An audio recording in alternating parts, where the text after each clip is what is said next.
Okay, my friend's Roger once again, and everybody says, "Oh, Roswell, oh, it was just silly. It was a weather balloon, and it was just they try to make a big thing out of it." No, not correct. I have evidence here. I'm going to show you today that it's all out there. And this place called the U.S. National Archives has all of these interviews with people about these things over the course of many, many, many years. 1975, 1991. 1990, 1942. They go back to all of the old stuff. And this is what I need to go back to and look over again because I accepted a lot of this stuff as, oh, yeah, that's just silly. Well, wait do you see what I have to show you, my friends? All right, and this is going to take some time because there's a lot of evidence that's just I never knew about it. Now, goes back to an interview from 11 of 1990. And this guy here was the mortician for the Air Force base there. And he happened to be in the hospital. He knew one of the nurses that was working on these people.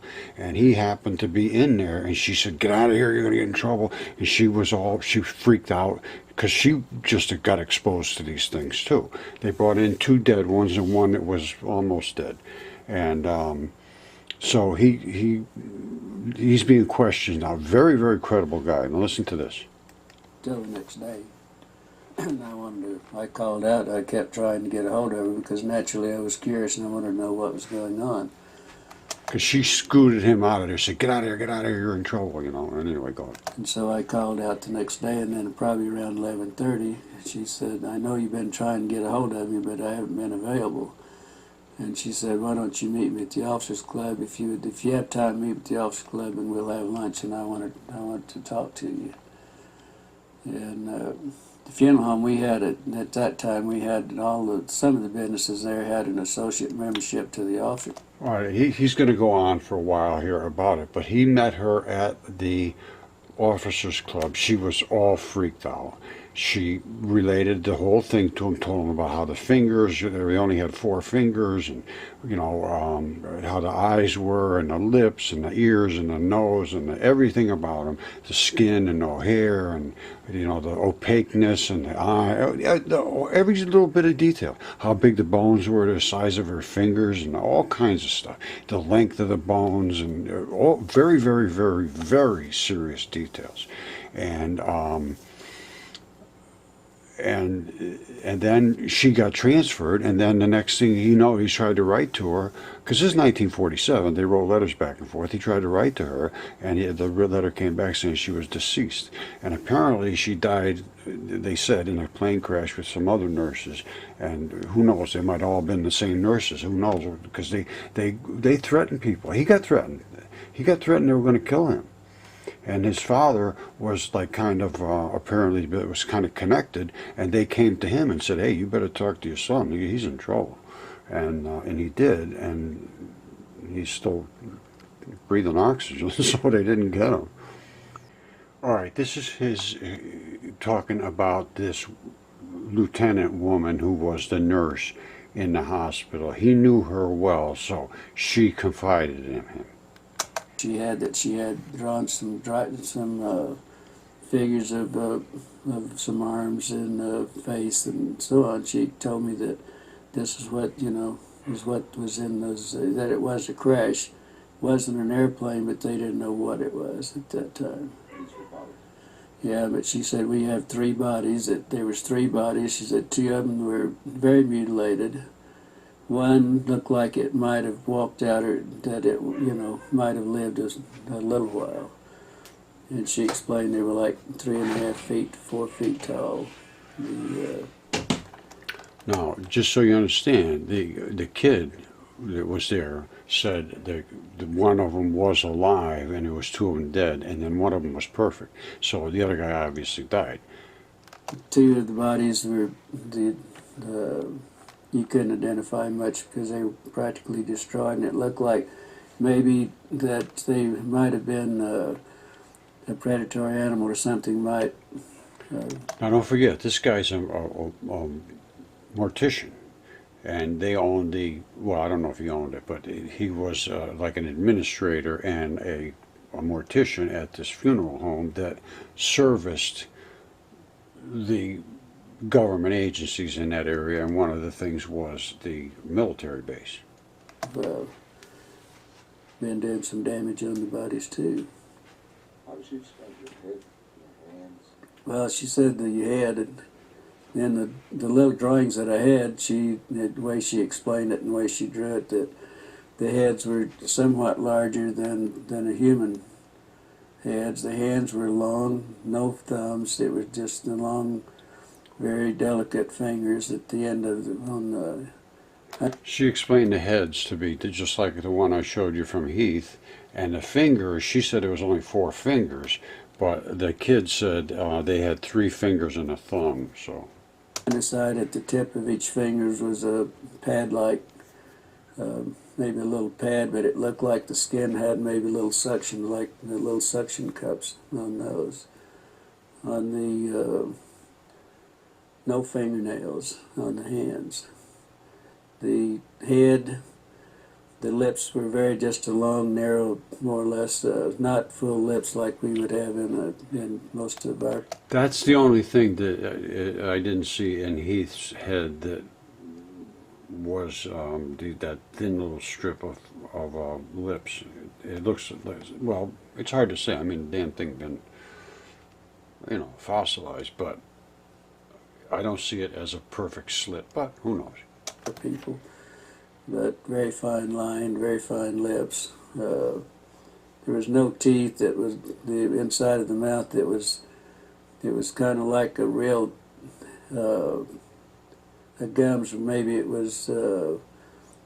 She said to explain it. It was almost as hard as if it was rawhide. Maybe at that. The ears. There was only 2 small orifices on each side of the head with looked like a couple of small lobes. Okay, I'm sorry. I'm not sure where I left off, so I went back just a little bit. Let's keep going. Inside of the mouth, it was kind of like a real a gums. Maybe it was. She said to explain it. It was almost as hard as if it was rawhide. Maybe at that. The ears. There was only 2 small orifices on each side of the head with looked like a couple of small lobes that might, some way that might cover both of those. But there was not a protruding ear. And also that the nose, there was only 2 small orifices in the nose. There was really no nose that was convex. It was all just flush with the. It looks like Heath's head to me. The face. Was she emotional about all this? Very much so. Very emotional. She would have to stop and drink water every once in a while, and also she never touched a meal. All the time we were talking in an hour and a half that we were there, she never touched a meal. Any other demonstrations of emotion? Indications of how she was upset? Well, just, every once in a while she'd go like this, and wringing her hands, and she said it was the most I've never been so horrified in my life. I've never seen anything so gruesome in my life. I've never smelt anything that smelt worse than my life. And she told me that when I saw her, she was leaving the room to go to the bathroom because she was deathly ill and was going to throw up. Did she recognize any of the doctors by examining the body? She told me, she said, I asked her that question, which of the doctors, and she said, I don't know that I knew them, and that was her answer. So, but she said she walked in the room and they said, hey, we need you need to help us. And that was the way she became involved in it. And then she got ill. The doctors also became very ill. They would have to do a little examination, then they'd have to leave and go sit down, and then they would come back and do a little bit more. It was that bad. After your conversation with her at lunch, can you describe what happened after you, how you were unable to see her again, and how you learned to... Well, yeah, we'd visited a while, and then I had to get back to the funeral home, go back to work, but then I never did see her after that. and I called out the next day to see how she was feeling, see what, and they told me that she wasn't available. Then I wouldn't be available that day. I called the next day, and they told me that she'd been transferred. And it was rather odd because she'd only been at the base less than 3 months. That was her, on commission less than 3 months, and that was her first assignment. So it was rather odd that she would be transferred out, you know, within 3 months. So Later on, you attempted it. I guess you got a letter. then about 2 weeks, probably 2 weeks, at least 2 weeks. Could have been a little longer, but I know it was at least 2 weeks. I got a letter addressed to me at Glendivis at the Ballard Funeral Home. With she didn't sign. It didn't have any returned address or anything on it, but inside of the letter, it was just a note. She said, "I don't have time to write. I will write later. This is my APO number." All right. She tried to get back in touch with him, and I think that was a terrible mistake because it did not end up well. And that was the extent of it. So then I wrote back to her and asked her more or less how she was feeling and why the sudden transfer, and then I hoped that she wasn't in any trouble. It was just a short note. I really didn't go into a lot of detail or anything. Then probably 3 weeks or probably a month after that, then I got the letter that I had mailed to her. It was returned. It was stamped return, and also it's on in red printing it said deceased, and that's the last time I ever heard anything about it. Then, well, probably then I went out to the base a few days later, and I was talking to one of the nurses, and I said, whatever happened to the lieutenant? And she said, well, the rumor is that we heard that she was killed with 5 other nurses in a training mission in a plane crash, and that was it. No indication of where. Well, it was in London, England. She said in the note that she sent me that she was in London, stationed in London, and that was it. That's the last time I ever heard. Do you believe that she's dead? No, I don't think so. After all that's happening and after, threatening me and everything, I doubt very seriously that she was. I would hope not. What would you like to say to her if she happened to see the Well, if she happened to just see it, if she feels like, if she wants to talk, if she feels like I would like to hear from her, yes. See what's been going on in her life and why she wasn't able to contact me. If she, feels like it. Apparently, he thinks she's not deceased. Let's not take for that.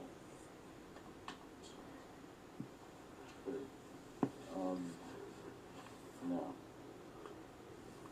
the sheriff told your father you were in trouble.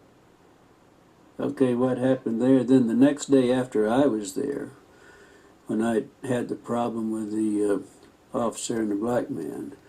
All right, the officer and the black man, and I think he's talking about the red-headed guy and the black guy, because the black guy threatened him. I was told my father was contacted by our sheriff, George Wilcox, which was a very close friend of my father's. They were very good friends. And he called to see if my father was home because he wanted to come out and talk to my father.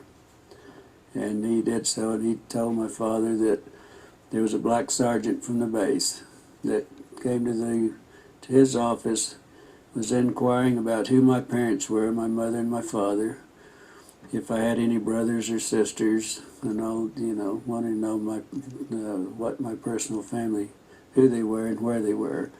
George said that he knew I had some family, but he didn't know, where they were or anything else. So anyway, he told my father that he did contact my father, and he told my father that he thought I might be in some trouble. And but he didn't. They evidently didn't explain why I was in trouble. So, first thing my father did was get in his car and come to the funeral home. He said we had to talk because he and I were very close. We were real good friends. The best friend I ever had was my father. He said, I've got to talk. He said, if you're in trouble, he said, we've got to do something about it. And I said, I'm not in trouble. He said, well, you are. He said, George Wilcox told me that you were in a lot of trouble and that you got involved in something that you had no business getting involved in and that you could be in a lot of trouble. And I said, then, so I told my father the story. And he's the only man that I've ever told this story to until I talked to Stan Friedman and to you people, and that's it, period. Stan Friedman went around to get all these stories on tape and to preserve them because nobody would listen to anybody. And he did a great service. And I did tell my father what the story was. Of course, it was, you know, it was unbelievable for him. But then he became very upset, and he wanted to go shoot a few people and all that because they did threaten my life, and you know, and they, so that was the way. Now they threatened everybody that was up on the crash site too, and it was not just the people from that one guy's family. There was 4, I think, of them. But there was a bunch of hikers and an archaeologist, a doctor archaeologist that was there as well. And I believe other people were showing up here and there. And they corralled them all up and told them if anybody said anything, they would kill them. And they will kill their kids, and they will take their kids away, and everything will disappear, and their lives will be destroyed. And I guess they really let it loose on him. This red-haired guy, and I think he talks about him too. My father heard about it, and that was the extent of my family, and he never would tell him who my brother. I had a brother that was a fighter pilot during that time, and I had 3 sisters, and one of them was a nurse. But he would never tell him anything, and so he didn't tell the sheriff or anybody else, because the sheriff was supposed to call him back and give him the names of where they were at, and he wouldn't do it.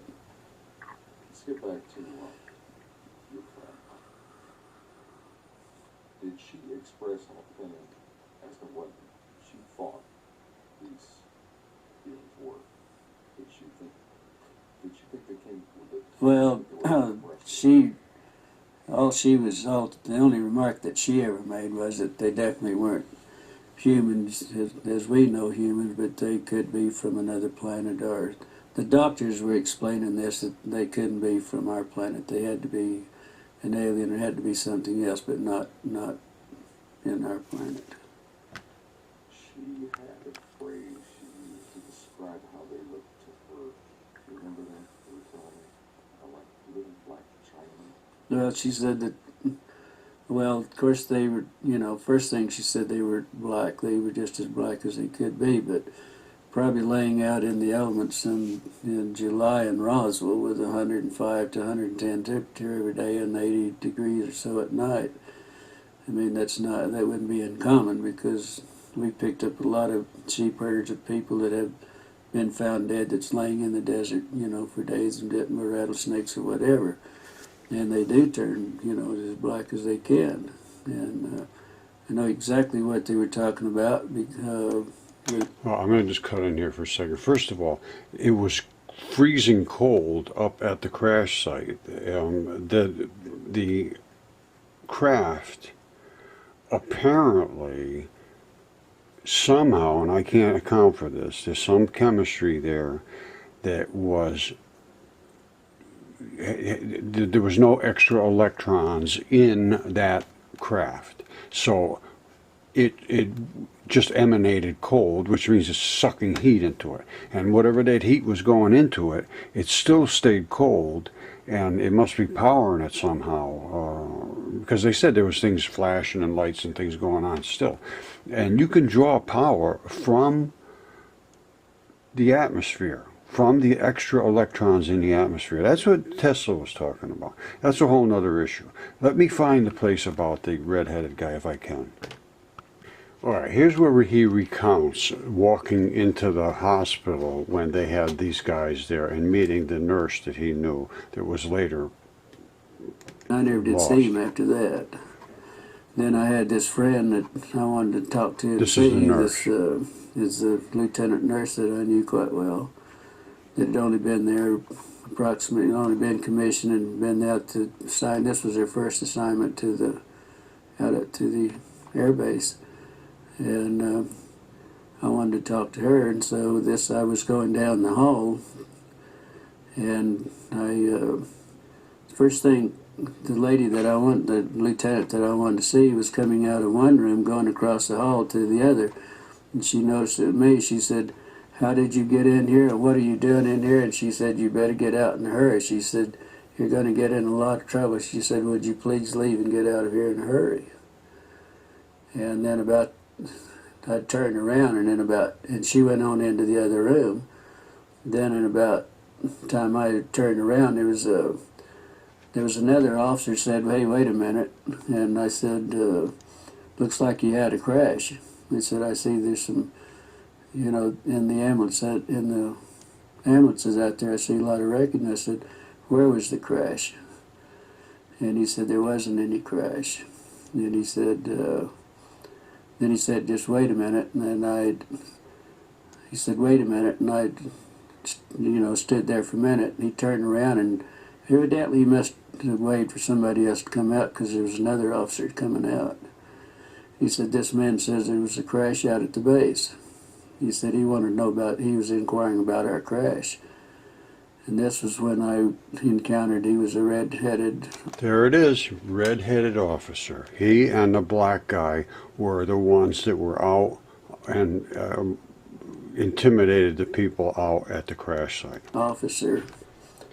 And very nasty. The other guy said he was a butthole. Rough. He said, "You did not see any crash. There was not any crash." And he said, "You get the hell out of here, and you didn't see anything, and you don't talk to anybody." He said, "You're going to get in a hell of a lot of trouble." And I said, "Look, I'm a civilian, there ain't a damn thing you can do to me about it." He said, "No, but somebody might be picking your bones out of the sand." That's when he made the remark there. Somebody might be picking your bones out of the sand. Then there was a black sergeant. There's the black sergeant. That was standing beside him. And he said, "Yeah, but he would make better dog food for our dogs." That woman nurse, she showed up deceased. I mean, this is really serious stuff. Now, this is a very long time ago, so the people involved are all literally gone. But it's something to think about, and how deceived we have literally been. I mean, I know about it because it's everything that I've looked into has been covered up. Literally, everything's been covered up. So you could take it for what you want. As far as I'm concerned, I have no confidence in anything that I'm told anymore. I know it's a terrible thing to say, and it's a terrible thing to feel that way, and it's a terrible thing to embed in your mind, but look for yourself, think for yourself. And don't be crazy. Don't think crazy things. Think realistic things. But question. Don't just accept what you're being told, because what you're being told, as far as I'm concerned, is not correct. Okay, I made a statement about giant fish and giant dragon. I might as well show you. This is Africa, and there, my friend, is a giant fish right there. Now you go up there and look at it. There's the scales of the fish. There's his tail. There's the fin. And this above the fin is a dragon right here that is rotting away in the desert. That's the throat, and it goes all the way down here. And this is what, you go to any coroner, they'll understand, this is the runoff of bodily fluids. And not only that, this dragon's, well, here's his dragon scaled throat. You see, there's the dragon scales. There's the dragon scales, all the way running all the way down his throat. Dragon scales, because that's a dragon scaled throat. Not only that, it's cut right there, and this is where it bled out in the desert. Now, it says that the Lord would cut the dragon's throat that lived in the sea, and this was a sea as well, and it drained right out there when it collapsed and drained out across Atlantis. That's just what, and I've looked at this, and you could find the boats could still be in the docks at Atlantis. It's that clear to see it. Anyway, the fish is here. Now the fish was being attacked by the dragon, and out of the dragon's throat, which is the nastiest looking throat you ever seen. You see these injectors here, these green and red injectors? They injected that stuff into the dragon's throat to spit out onto the fish's fin and into his bodily flesh here. But look at what this stuff looks like after it comes out of his throat. And you guys Google it, so I'm not going to stay on here forever and look at every little detail, but look at this stuff. That's what came out of the dragon's throat. And then it seems to have combusted right about here somewhere. Right here. You see it? You see that little glowy look? That's the glow of combustion. And then it just, and then from there down, you see it? It went down onto the the fish's back. That's the fish's back. And it ate into his vital flesh. And then go down here and look at Atlantis really close. It's called the Eye of the Sahara. But if you go out onto the, let's say go way out into one of these rings, you see all these little inlet channels? And then you see these here? Those look like the boat slips. See what I'm saying? And they're all up and down this coast. You see, something's in there. Now, I don't know whether those bushes or buildings or what's going on in there. But it's a very interesting. Anyway, and then this did collapse, and there was a straits, because they talked about the straits, and the straits was right here. You see it? This is outside of Atlantis. And the collapse happened right over here. This is where the original collapse started. And that's what drained the Sahara Ocean out into the Atlantic and created the Cape Verde Islands and created a vast plain of silt out there. And Plato said they would never speak of mud again after this event. It all ran out. And then the Ethiopians over here in the highlands, they said the sophisticated ones arrived fully sophisticated from the mud, from the west. And that would have been the Atlanteans, some that are left over. Okay, this is from a guy named Heath Bowman. And he discovered this, I'm not exactly certain where. Notice there's no real nose to speak of. There's two little dots. There's no ears to speak of. There's no hair whatsoever. And there's these almond-shaped eyes that could have very well been black. Now, I do see lips that don't look like a slit. They look more like lips like we have. So, but anyway, that's pretty impressive to me. Now, the guy did say that they appeared to be wearing suits. Now, did they have some kind of eye covering that covered these big, or these eyes? I don't know. Did they have a suit that covered them entirely? I don't know that either.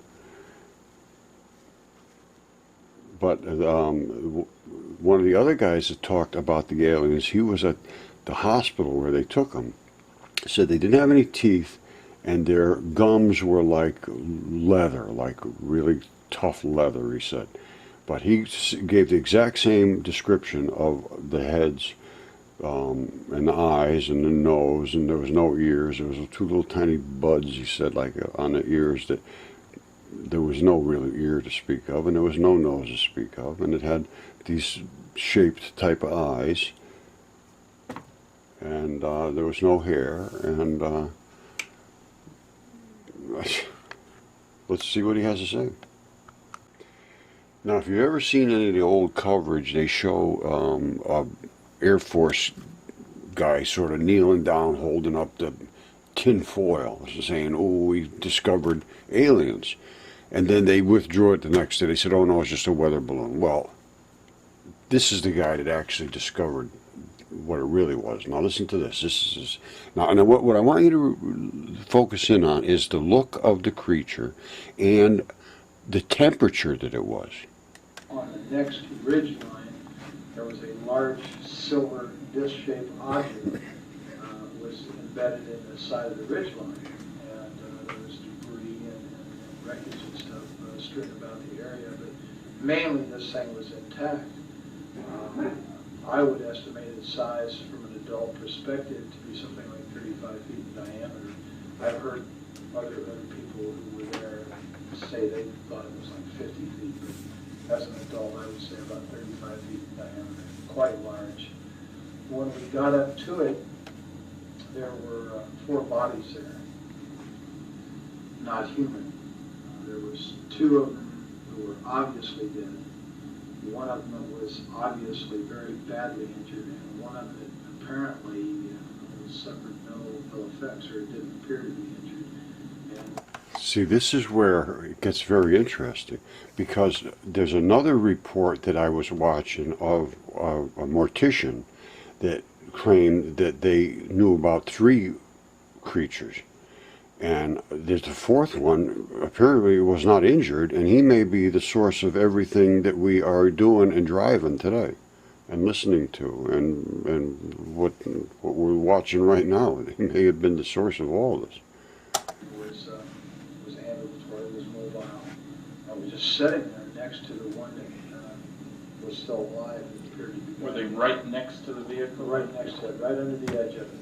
And this craft had apparently come in from the east, bounced off one ridge line, went plowing through this arroyo area, and then crashed into the ridge line and embedded itself.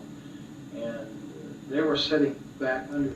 Now, listen to what he says in a minute. He's going to be talking about, he thinks it may have been impacted by something else, or who knows, could have been shot down as far as, who knows. This is right after World War II. There was a lot of equipment that was made to shoot things down. The edge, it was kind of tilted up like this, and they were sitting back under the edge here.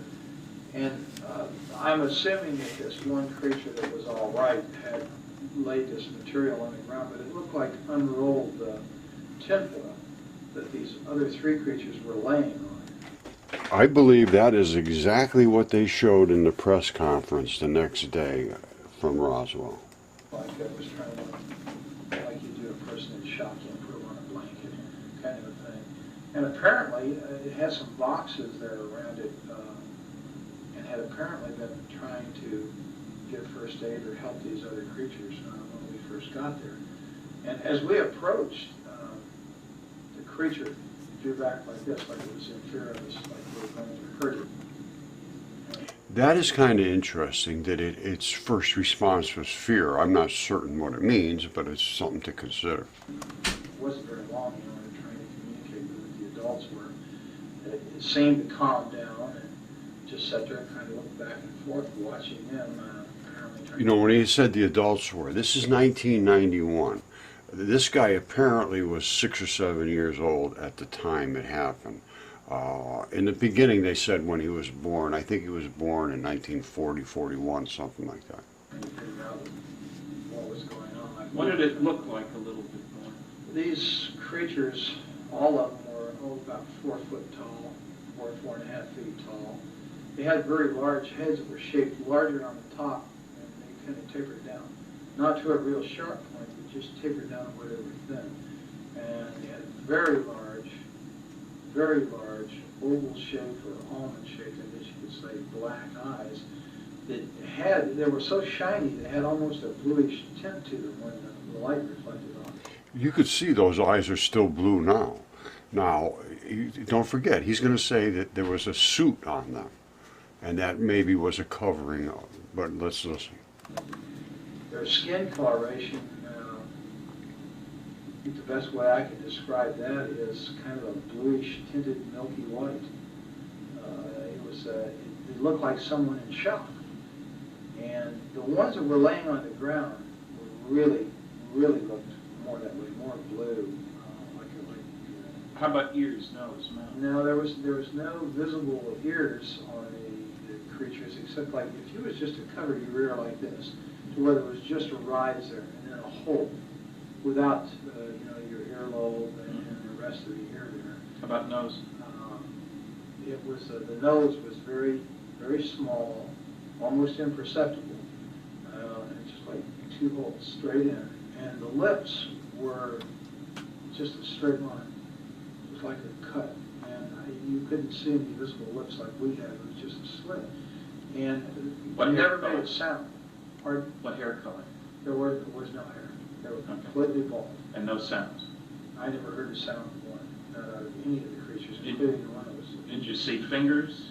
Yeah, they had fingers like this. They didn't have a little finger. They just had.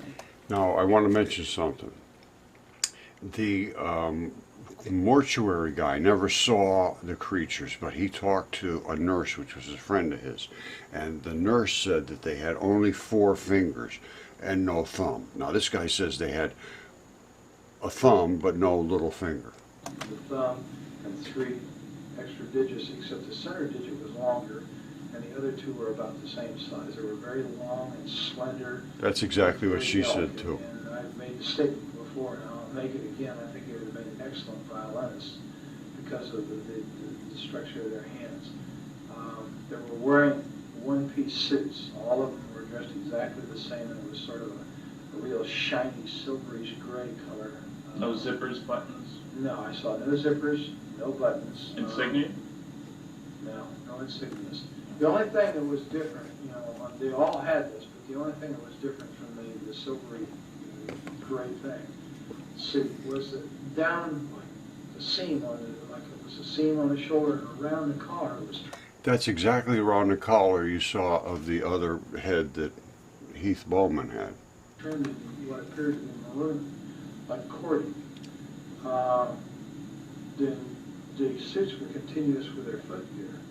You could see right about this area down, it seemed to be less pliable than it was up here, like this was a stiffer area, like they were boots or shoes or something. But they were all dressed exactly the same. Okay, so you and your family are talking back and forth, wondering what was going on. What did your family say? I mean, did Well, they say anything? Yeah, my brother, one of the first remarks I heard he made was, that's a goddamn spaceship. There was bodies up there, and, I was told not to go up there, which I did. And How old was your brother at the time? he was in his early 20s, I think 20, 21, something like that. He was a lot older than you were. Oh, yes, considerably. When we got out there, I kind of meandered off to one side. This thing was cocked up, and I was standing here. The bodies were here, and everybody else was kind of down here, except my cousin was over here playing, looking in this gaping hole on the side of this disc, and it's shaped just like a discus, except for a round dome that was up on top, and there was this big gaping gash in here where you could see inside. It looked like a double hall. How big length? The gash? dome.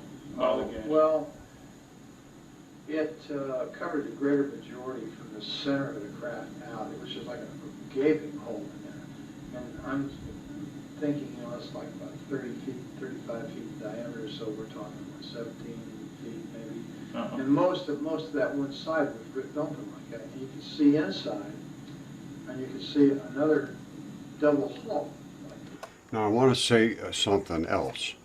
In the other tape that the fellow that was talking to the nurse, he also saw inside of some vehicles, like I think he said they were like ambulance type vehicles, but he saw these curved, like he said they looked like a piece of a canoe, like a curve of a canoe, which to me could have been the outside edge of the disc. So you have the outside edge cut to like here. He said they were just they were like curved and broken, and he could see lettering across and look like ancient Egyptian type of stuff. This is what it is.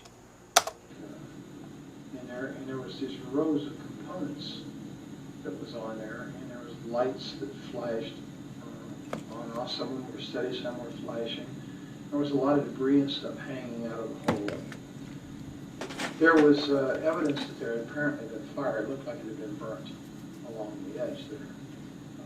The gash. Now, this wasn't a gash that could have been caused by the thing coming into the ground.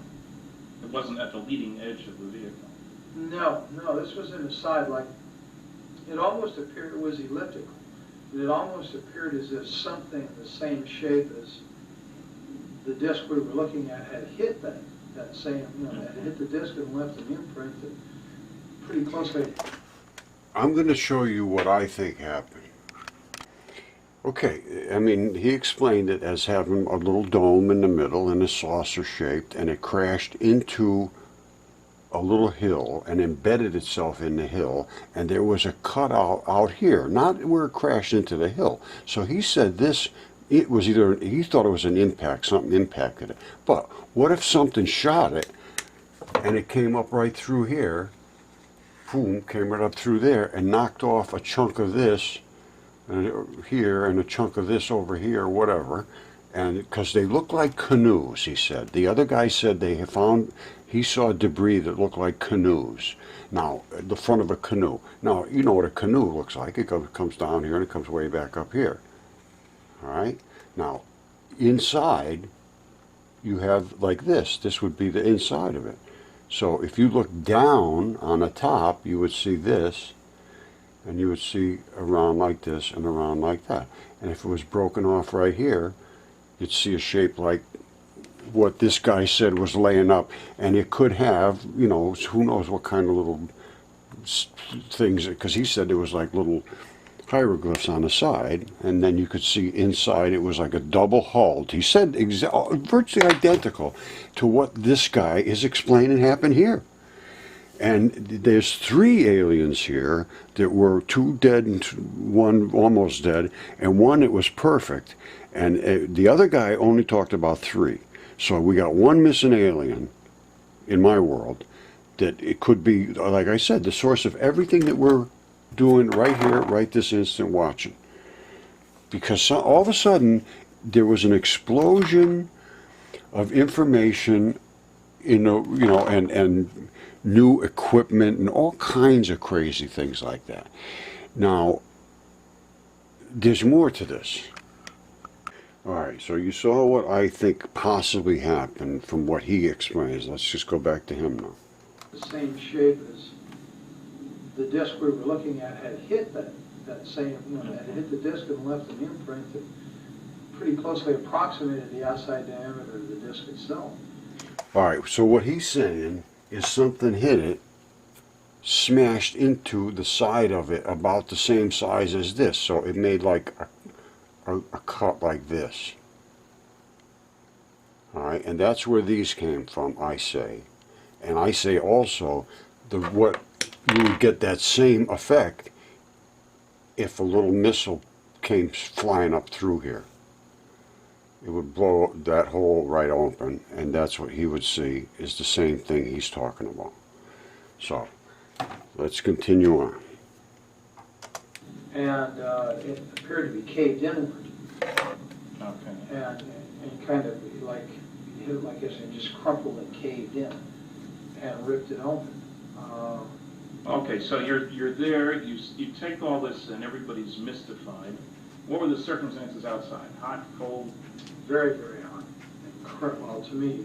Listen to this. This is another, because you know about electron flood theory.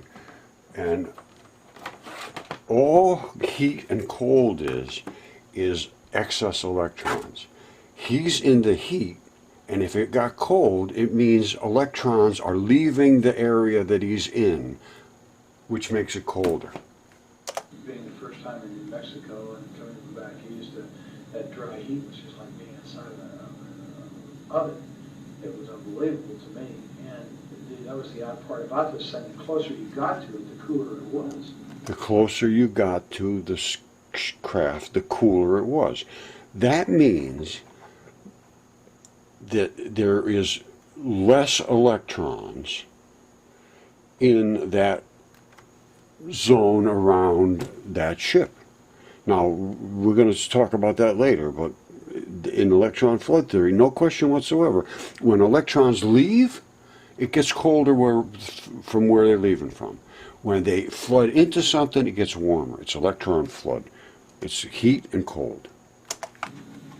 And standing under it in the shade there, next to these creatures' bodies, it was like refrigerated air conditioning. And Did you feel air coming out of this thing? Or no, it was just like it was ambient. And I remember reaching up and putting my hand on the side of it, and I think I was afraid I was going to hit my head because there was enough room for me as a small child, I was approximately the same size as these creatures. To walk up under there and stand there, but I kind of did like that, put my hand up against this thing. What did it feel like? It was ice cold. It felt like it just came out of the freezer. Was it smooth? Was it rough? It was very smooth. It had a very smooth texture to it. It was obviously made out of metal. It was very solid, and it was very cold, ice cold. And there was a smell in the area. It smelled volatile, acrid, like acetone. And that seemed to be coming out of that gash, that smell. But the closer you got to this thing, the cooler it was. So I kind of remained there, and I guess that while they were over here, my father and my Uncle Ted and my brother, and Uncle Ted was trying to talk to this thing in Spanish, and of course it didn't understand a word he said. And Dad tried to talk to it, and then they tried, sign language, and that didn't work. And I don't know, for some reason, I just, I reached down and touched it, just when it was laying next to me. And when I touched it, I realized, I jumped back. It scared me and startled me because I suddenly realized that these weren't dolls. I thought they were plastic dolls. And I was still in my mind that these are moving dolls until I touched it, and I realized, this was a dead thing. I'd seen dead relatives before, and I unfortunately had made a mistake one time touching a relative that was in a casket, and I just knew this is a dead thing. And it scared me, and I ran around behind my father and my uncle, and this thing was sitting there on the ground, and it kept looking back and forth, and it just had its hands like this in its lap, and it just kept looking back and forth between the three of them, and like it was trying to understand. And all of a sudden, it just turned and looked right straight at me, between my Uncle Ted and myself. And this is when there was just like an explosion of things in my head, things I started, feeling just terrible depression and loneliness and fear and just, awful, awful feelings. It just suddenly burst into my mind, and I don't know if that meant that it was communicating with me and I was in. I would assume that that was the feelings of the creature. I could imagine he would be feeling pretty much like that. Someone there I could communicate with because I was a kid, I don't know. I turned and I ran across the arroyo and up on the area that it had bounced off of during the crash. And was just standing there looking down at this scene, and my family, and off in the distance I could see cattle grazing, and I could see a windmill, and I could see dust trails out on the playa, out on the plains out there. And I was there for a little while, and then I came back down, and I guess we were there, Victor was in, when I got back down there, Victor was up in the crack, and Ted yelled at him to get out of there, and Glenn went over and grabbed him by the belt and jerked him off. That's your brother? Yeah, and jerked him off and said, get out of there, you can cause this thing to explode and kill us all, and then of course he went prowling around in there. I was kind of standing off to one side looking, that's why I knew that I could look off these rocks that I was standing on right into this thing. That's why I knew, about the lights and the components and stuff. And then, I heard other people talking, and I turned, and there was a group of people coming up the arroyo from out on the plains from the south. They had come up there, and of course they walked up and was talking. And how many? There was an older man and 5 younger students. Boys, girls? There was 3 boys and 2 girls. And they were all, introducing, talking to my father and my uncle and my brother. What did the older one look like? The Man. leader of this group of men, he was a very tall man, a very big man. He was wearing a pith helmet when he first came up, one of those kind of explorer helmets. And he was bald, and I know that because he had taken it off, and he had done this, a couple times with a handkerchief and put it back on. He was a balding man. And he had a round face. He was very ruddy complected. He's a big man. And he apparently was a doctor because they kept calling him doctor. And as I understand it, was an archaeological group that was out there on some kind of summer thing. And they talked, and he apparently was able to speak several foreign languages. And he tried to talk to this creature several times in different languages, and again, to no avail. How did he happen to be there? Had he seen the thing? Well, they claimed that they said they saw this thing come down the night before, flaming, and they thought it was a meteorite. And they had talked about, well, in the morning, we'll go over there and see this, where this meteor came down, because that's what they thought it was.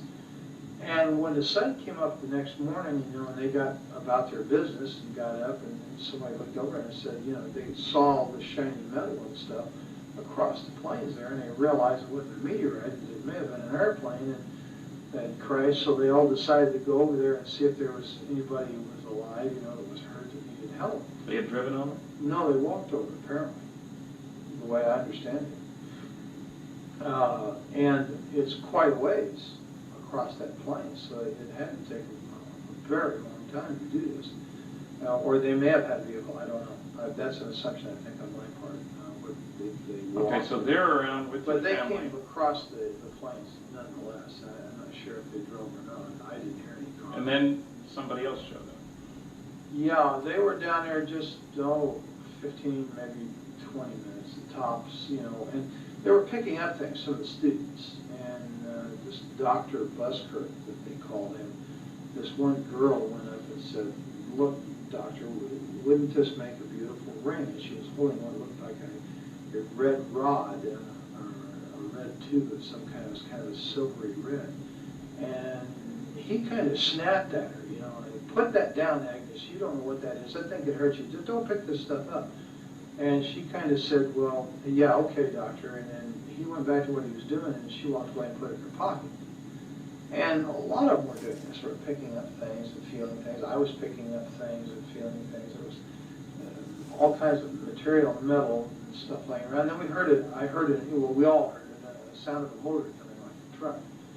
And I went back up the incline there to the ridge line, and I could see out there, and there was a truck coming up. It was an old pickup truck. It was sort of a beige color or a tan colored thing. It had a whip antenna on it. And it stopped, and this guy got out, and he's wearing brown clothes. He's got boots on, and he's wearing a straw hat, just like the kind Harry Truman always wore.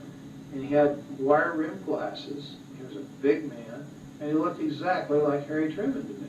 And I'd seen in the movie Tone News that He was president then. yeah, I was well aware who Harry Truman was, so everybody was kind of a hero, And this guy looked like him, except bigger.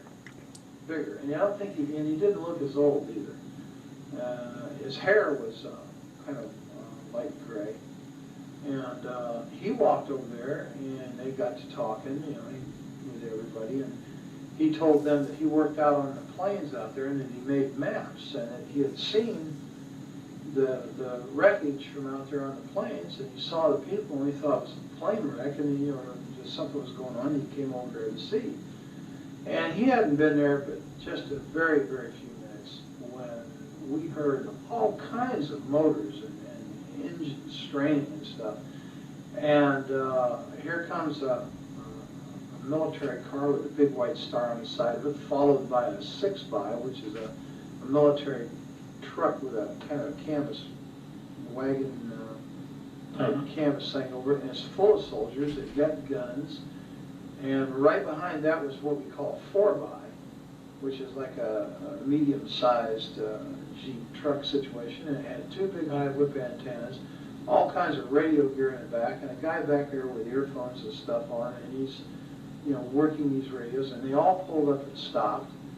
And Which direction had they come from? they came from the north, from the Horse Springs area, right? So they could have come off the highway there. Oh yeah, I'm sure that's exactly how they got there. They come off the highway the same way we did. Well, in the meantime, when they stopped, this black soldier, the sergeant, and the reason I know he was a sergeant, my brother told me he was, and he got out of this. The black sergeant. That is exactly what the other guy said at the hospital. Horse Springs area, right? So they could have come off the highway there. Oh yeah, I'm sure that's exactly how they got there. They come off the highway the same way we did. Well, in the meantime, when it stopped, this black soldier, the sergeant, and the reason I know he was a sergeant, my brother told me he was, and he got out of this car, and then a guy got out on the other side, and Glenn said he was a captain. He told me later he was a captain. And this guy had orange-red hair, and all the soldiers there. Orange-red hair, that comes back to me too. He was with the black guy, I think, at the hospital. Okay, running over there, pointing guns at people, and telling them, get away, get away, get away, you know. And when this creature saw these people, the military, he went nuts. He went into an absolute panic, worse than what he did when he saw us. Did he move around, or just his eyes? Or? He just Oh, went okay. crazy, and it was like he was looking Fearful. like he was looking for a place. Wow. He was so afraid of us. To run and hide. But he never got up. Never got it. He never left the one injured one next to him. And this redheaded officer, this guy was a real butthole. He made all the threats. He threatened to have people shot. If they didn't move To away. everybody? Oh yeah, get away, get away. You know, we'll shoot, get away from there. This is a military secret. You know, just screaming and hollering. And he told my uncle and my father that if they didn't want to spend the rest of their life in prison, they would never say anything about what they saw there. If they ever wanted to see us kids again, they'd take the kids away, and they'd never see the kids, you know, meaning me and Victor, that we better keep our mouths shut. If we did not, this is what was going to happen.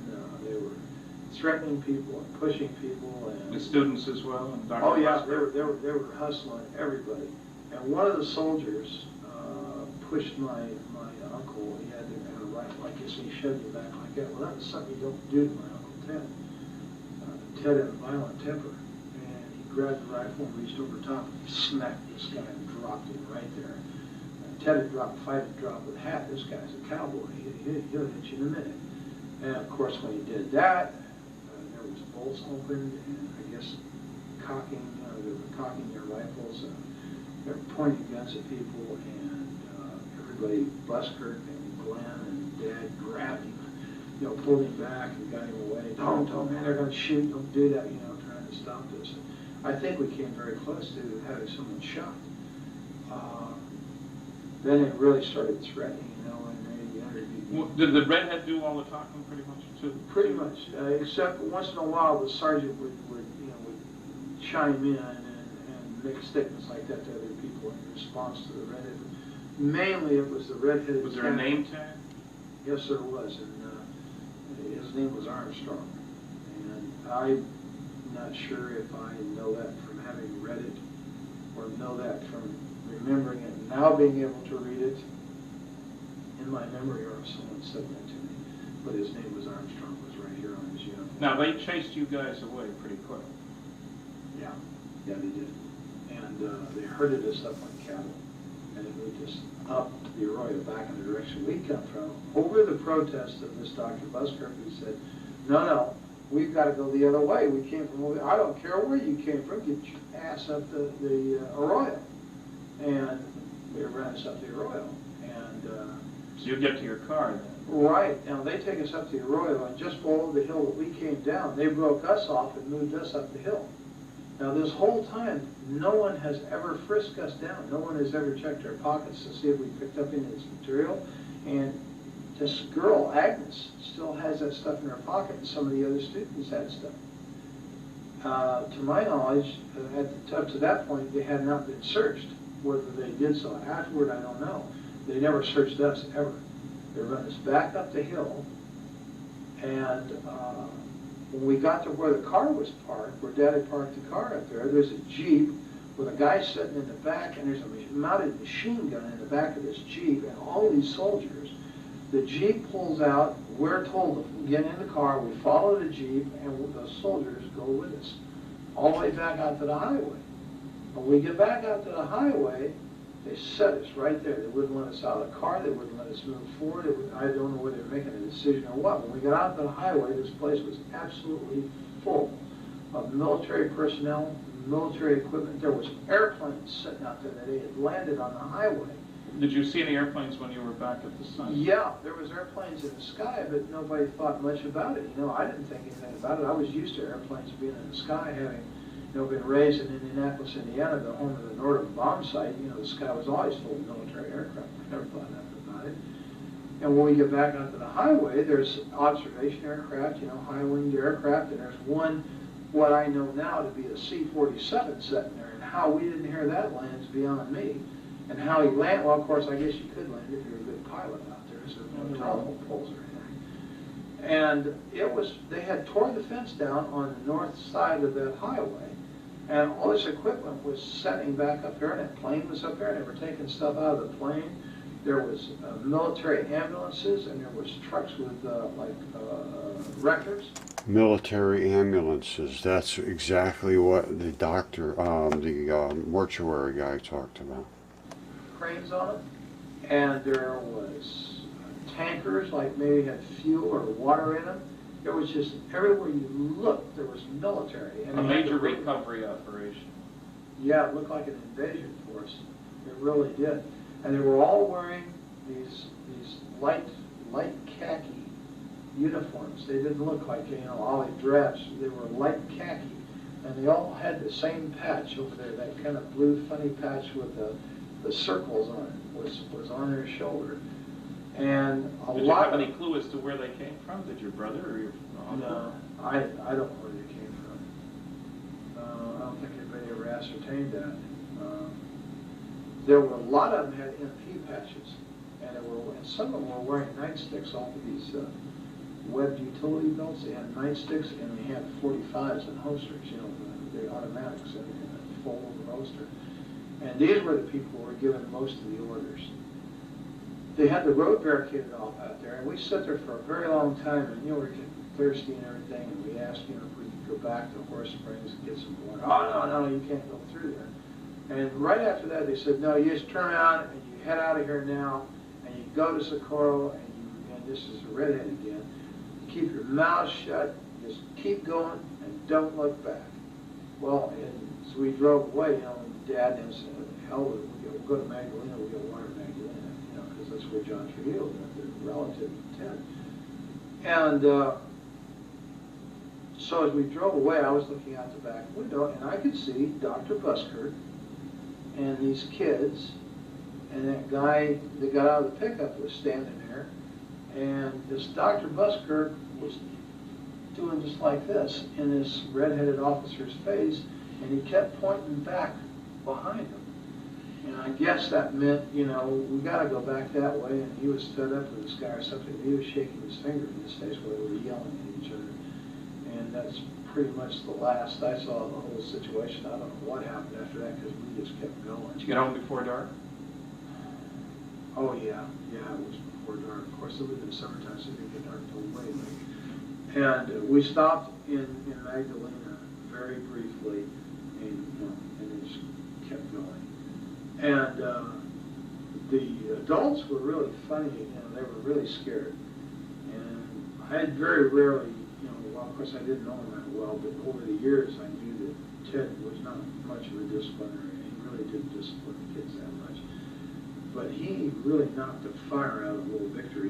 Victor wanted to talk about what we just saw. I just saw him. Ted kept telling him, shut up, don't talk about it. Nobody's talking about this. Finally, he just turned around and knocked the living hell out of Victor for shooting his mouth off. Did Ted work at San Diego? Yes, he did. He was he did something out there in the technical area. I don't know. Had a clearance? Yes. And later your dad worked out at San Diego? Yes, he did. Security guy. He worked there for years. Until he retired? Until he retired. My dad had some very high clearances. Okay. When we got home, Mom was over at... Roger? Yep. Son. Okay. Okay, my friends, dinner was good. Let me back it up just a minute or so here, and we will continue on. Here we go. And later your dad worked out at San Diego? yes, he did. Security guy. He worked there for years.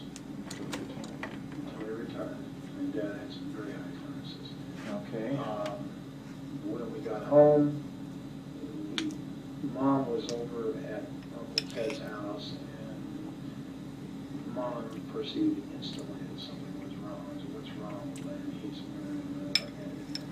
They decided to tell him. Well, when they did, then of course Isabel, oh my God, you saw demons, you saw the devil, because Isabel was Ted's wife? Ted's wife, a devoutly religious Catholic person who thinks anything that isn't a vision of, say, the Virgin Mary or of Jesus is quote-unquote demons, and that's what we saw. And of course Ted, he just put her off. And we really never talked about it much in the family because of the reaction it got. And my dad was really afraid, and so was Ted. And Glenn especially, because Glenn made the statement about when he first saw the military, he told my father, he said, and Ted and everybody there, don't let them some bitches know I'm a Marine. Don't let them know. And of course nobody did, and he was in civilian clothes, so, he had a pair of blue jeans on, and it was in civilian clothes, so he didn't look like military, or I'm sure his ass had been in real trouble. And they never checked. They just assumed, I guess, that we were. Did they ask your names? Oh yeah, they took our names. They got all that from my dad, and my brother just very cursory, wouldn't, which hard to talk to him at all. He'd like Dad, he'd have to do most of the talking, which was pretty smart under the circumstances. And of course, they never really asked me any questions at all. You were just a kid. I was just a kid. And Well, you first went public with this. Now, let's first square away. All the other four that you were with are dead. yes, It's been some time. and my brother died of a heart attack in Mexico City. My dad died of a heart attack in '78. And Ted and Victor were killed in an automobile accident in the mid-'60s, and I assume I was 65. Right now, there's a strange diary that's turned up. How did that happen? Well, when I went to my father's funeral in 1978, a lot of Dad's personal belongings were given to us boys. You didn't live in the area at the Oh, time. no. You'd gone off to the military. I've been in the military and subsequently on the return from the military moved to Colorado immediately. And Your dad had remarried a couple of times. And oh yeah, this was So- Dad was on his third wife, and his personal belongings and stuff, were kind of given to my two brothers and myself. And my cousin Melly Jean was there at the funeral. That's Ted's daughter. Yes. And she came up and was talking to me, and she said, here, you were there, you need to have this too. And she handed me these photocopies. And at first, I thought, well, what is this dad's diary? And she said, it's my dad's diary, but you were there, you need to have this. And then it dawned on me what I was looking at, because I read a little bit of it. And so I said, yeah, okay, and I didn't want to talk about it at the funeral because Roz's side of the family, God bless her. That's your dad's third wife. God bless her, I loved her. But they were very religious, and they would have viewed this exactly the same way as Isabel had, as evil. And I really didn't want to have any problems with them, that we were kind of on shaky terms. We didn't see eye to eye religiously, so we're not quite. But you're active in religion now, aren't you? Oh, yes, yes. You're a deacon in the Episcopal Church? Right. Okay, that means you actively participate in Well, service. yeah, lay Eucharistic ministry. Okay. So yes, I actively participate. I serve on the altar. What do you do for a living then? I'm a security officer in the state of Missouri. And you've been doing police sort of work for several years now. Oh, yes, about 9 years all total. And you also are going to college to be a nurse, and you've already got a couple of associate degrees from community colleges. Right, yes. One Associate of Science and one Associate of General Studies, and I'm working toward my Bachelor's of Nursing. In roughly 2 years, I will have my Bachelor of Nursing. I'll be licensed. Now, to be a security officer, you have to be licensed by the state of Missouri? Yes, you have to be a certified law enforcement officer, which means that you have to have gone to the state academy, the Department of Public Okay, Safety. so that's not just a Basic. pickup thing? Oh, no, you have to It's a attend the professional. academy. Yeah. Yes, it's definitely. Okay. And you have to work for the state under these conditions, you have to not only be certified, but you have to have prior law enforcement experience. Now, when we get back to the diary for just a minute, when you were hypnotized by John Carpenter, a psychiatric social worker, and he was asking you questions about the diary, apparently you'd been told that there were a number of copies of that around? Yeah. Something buried out maybe there too? Yeah, as I understood. Well, in fact, in conversations with Valley Jean after the fact, after I got involved in this thing through the Unsolved Mysteries, I was told that that wasn't the only diary. The one I had was a copy, well, it was a photocopy. Okay. And that there were a lot of these copies around, and apparently Uncle Ted or someone had put these out through different people in the family and friends and stuff for reasons, I don't know, to keep them from getting lost or something like that. You know? Okay, now, when I asked you for the original, you contacted who? Yeah, Valley Jean. That was Valley Jean, okay. She was in a convent, Right. and she was reluctant to do anything. You had to call a number of times, as I recall. That's correct. And you talked to the bishop? Somebody talked to him. Yeah, I talked to a bishop. And he convinced her to send the stuff to me? Yes, apparently. Okay, because I got it directly from Colorado with a cover letter that strongly indicated that she didn't want any more to do with this. That was part of the agreement. But that she considered this the work of the devil, or words to that effect anyway. Yeah, I think she's of the same opinion her mother was. Okay, It was so the work of the devil. And you see, all I ever had of this was the photographic copies that I had showed you originally.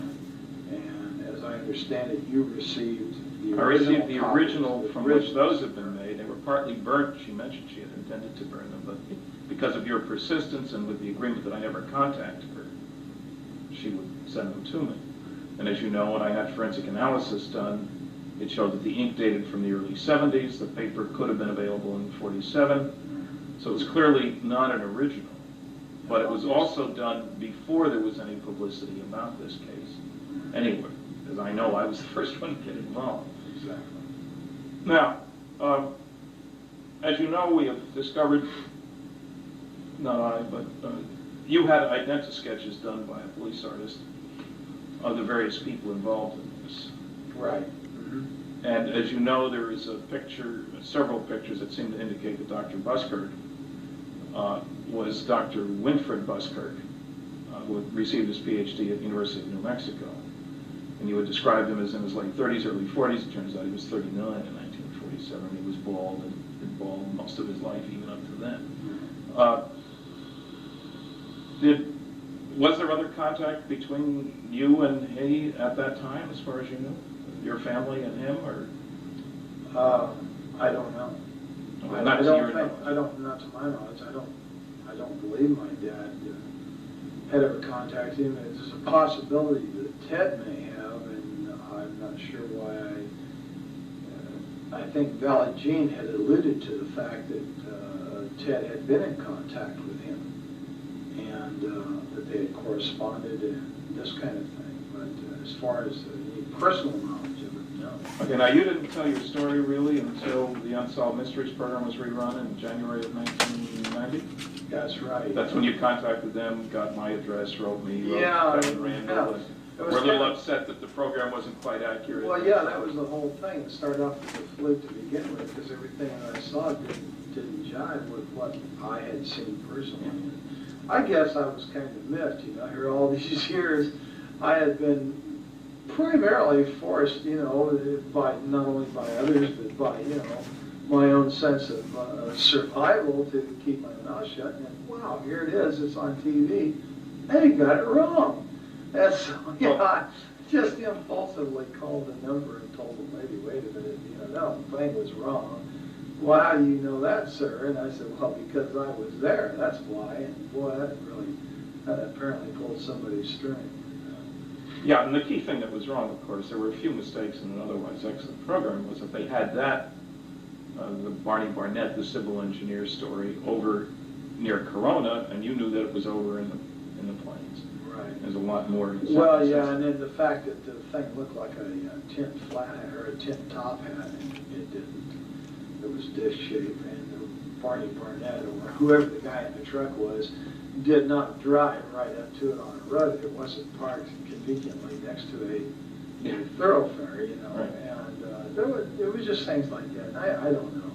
I just, for some reason, I thought, well, you know, geez, look. It's already public. Yeah, the story's out, and let's get it right, you know.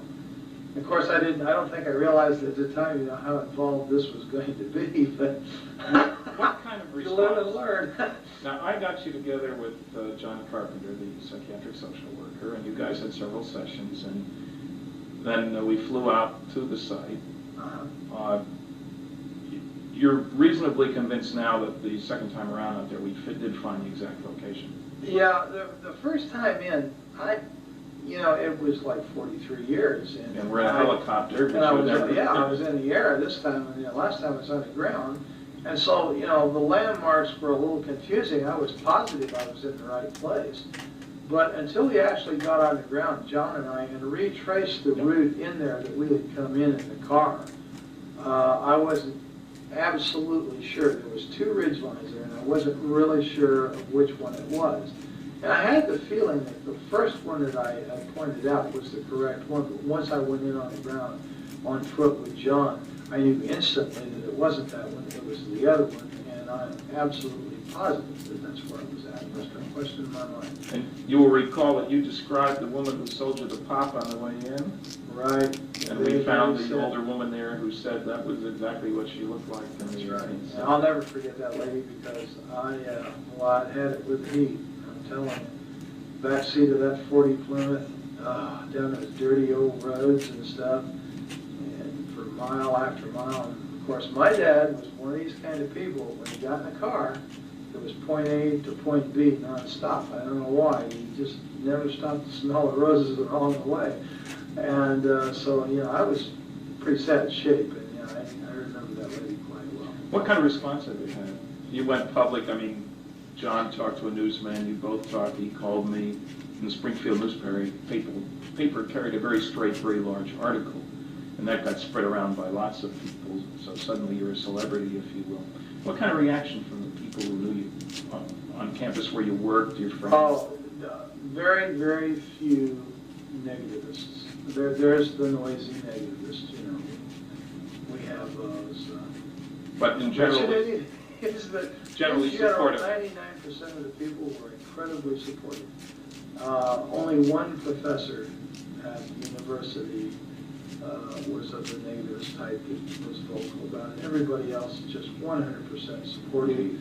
The majority of these people are absolutely convinced, even without this story, that extraterrestrial life forms exist and that the people are flying around out there and moving between systems and stuff. And it's just an unbelievable amount of support. You didn't lose your job. Oh, no. Your boss didn't give you a hard time. Absolutely not. In fact, I think I can publicly say that my boss is extremely supportive because he is an avid ufologist himself. He is fascinated by the subject, and you won't have any problem convincing him either. And my boss has a master's degree. He's not someone that's untrained observer that's given to hallucination.